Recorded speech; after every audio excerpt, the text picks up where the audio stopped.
and welcome back to Chuck's Corner, where I share real stories from CNC manufacturing. And stick around till the end. Our giveaway's wrapping up soon and you'll want to know if you're in the running.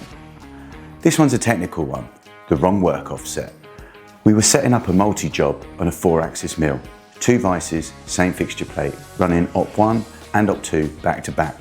Everything looked dialed in. The probes were set, the tools touched off, simulation looked clean. First part ran fine, but as soon as the second op started, the tool came down and took a beautiful 1/2-inch swipe right through the locating boss. Instant panic, feed hold, silence. At first glance, it looked like a Z offset issue, but after checking the tool length and verifying the probe data, everything seemed right.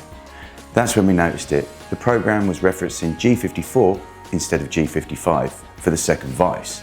Just one number off and the machine had no idea we'd shifted the workpiece. We re-zeroed, corrected the offset call, reran the cycle, and everything came out perfect. But it was a costly reminder that even a single line of code can make or break a setup. Lesson learned. Always double check your work offsets, especially when running multiple parts or fixtures.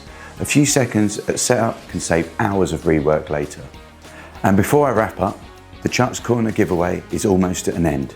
You know the routine. Make sure you've got an active, registered MachiningCloud account and like, comment and subscribe on this video for your chance to win. The prize?